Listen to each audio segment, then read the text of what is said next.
trees. So, trees, they're in Sweden. They're Swedish trees.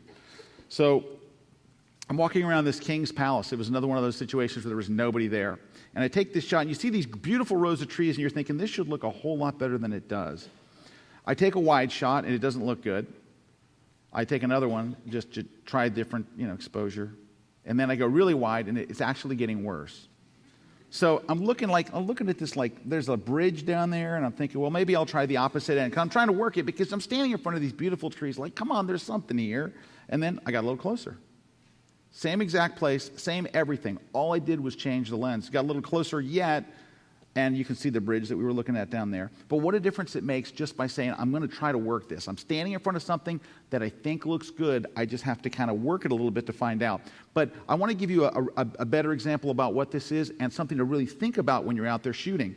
So I am on vacation this last summer with my brother, and we go by this one place. And I'm walking, I'm late. I'm supposed to meet him, and we're supposed to go back to the hotel. And I'm walking by this scene, and I go, and I'm already late. So I'm like, and I stop, and I take this horrible shot. And I'm thinking, why did I take that? Here's the key. If you stop and take a shot, something got your eye. But when you pick up your camera, it doesn't mean that whatever caught your eye, your lens is set to what that was. Right? Like something made you go, So I sat there for a minute and said, well, maybe it's that at the end. Man, there's nothing that makes a shot more than 2 air conditioning units. So I'm like, well, crud. Because I had to stop for a second and go, why did I shoot this? What was it that made me pass it and take 2 steps back and go, And so I got to think it was these doors at the end. But the air conditioning units make it look bad. So wide was just horrendous. In tighter's not bad. In tighter's even better. And I think that's what it was. I think something stopped me in my tracks and thought, well, that's it. And all it needs is a little Photoshop. Now, what's the difference between this one and the other one? Because this is subtle compared to what I did to the other one. Well, really one thing. I got rid of the metal pipes here. These pipes were kind of distracting. So I called the maintenance guy, and they were gone shortly thereafter. It's not a killer shot, but at least it was something that caught my attention and made me think, there's something here. So if your eye caught it, don't just do it, because here's what would have happened. I would have been, click, I look at that shot and go, yeah, it's nothing, and move on, right? Because that's what we do, and I do it all the time myself. But now I try to listen to that little voice that said, something made you stop here. Something said, there's something here. And that's when you know, I need to work the scene. And that's all. At that point, you're just working that.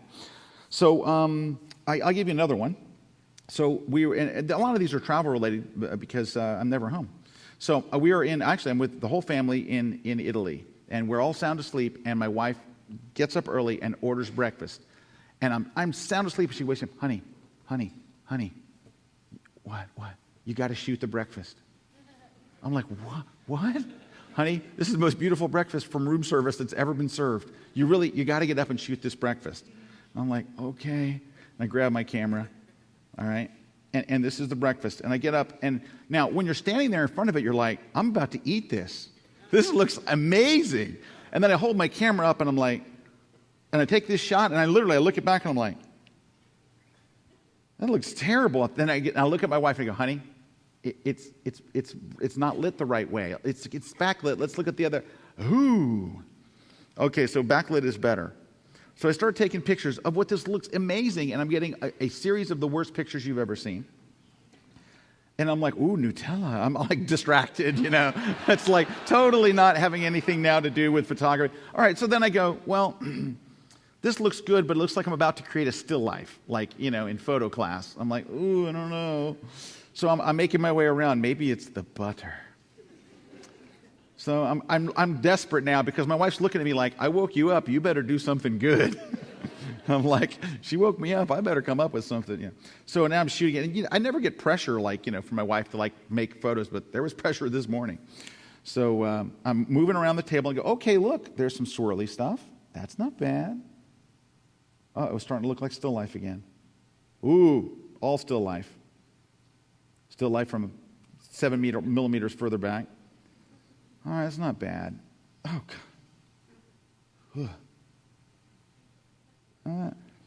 I love cheese.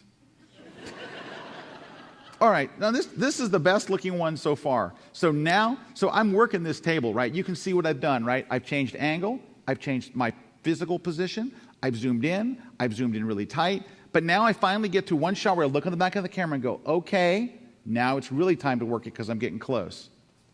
That's better. That's a lot better. Because now it doesn't really look like a still life because the fruit's out of focus. Ooh, that's much better. Oh, there it is.